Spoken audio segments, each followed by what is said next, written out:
told him to say I was amazing, but I didn't think he actually would. It was a joke. Thank you, Josh. This is an exciting night for me because this is my first time back on this stage since I was here a couple months ago with a broken foot on a knee scooter.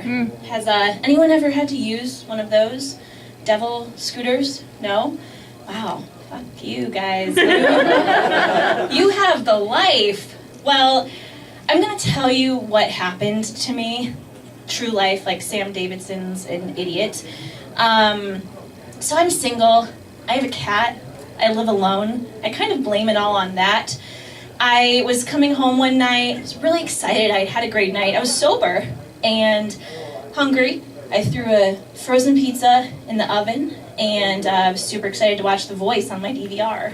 Like, really excited. So excited that I was dancing around in my underwear, being like, this is the life, like, I'm single, I have a cat, and, like, it's so cool I can do this. I'm gonna look back at my life one day when I'm married with a bunch of kids, fat and upset, being like, I remember that night. I was able to dance around in the underpants, you know, like, watching The Voice. So, I got a bit too confident in my skills, and I did a little spin, and I was down. And for about 5 days, you know, I was like, I'm fine. My foot looked like an ogre's face. And I was not fine. Went to the doctor. The doctor couldn't believe I had been walking on it for 5 days. Said that my body must have been in a state of shock. And asked if I was an athlete. Because the break was very impressive. Good choice of words, Doc.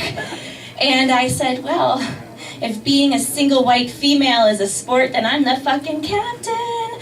And he didn't laugh and just looked at me like, this is so sad. So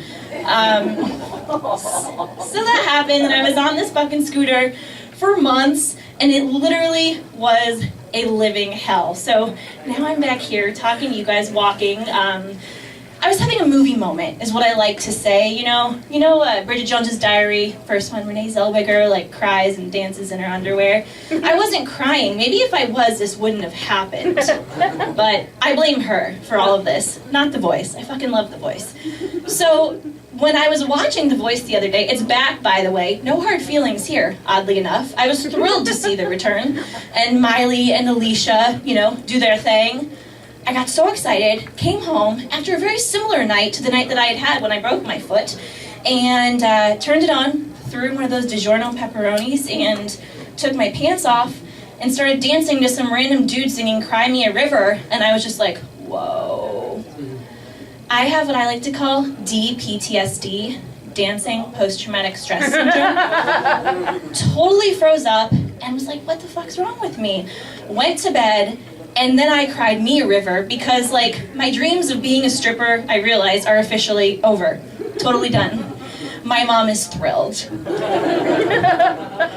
Speaking of, you know, dating, if that's what you want to call stripping, yeah.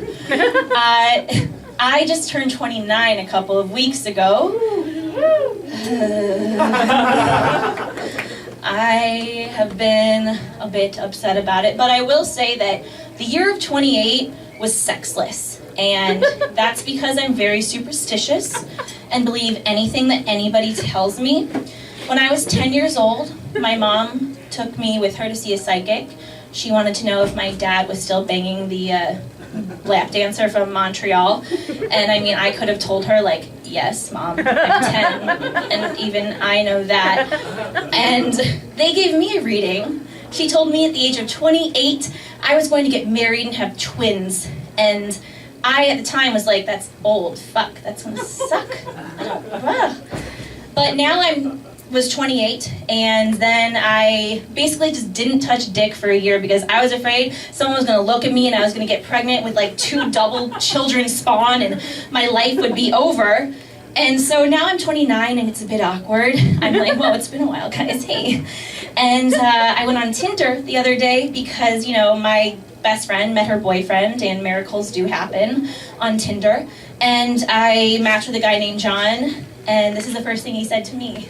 Sit on my face and I will eat my way to your heart. So sweet. So of course I responded, "Hey John, sounds like you like sushi. I made a reservation for Friday at 8 for 2 at Katsuya. Here's my number, call me for deets."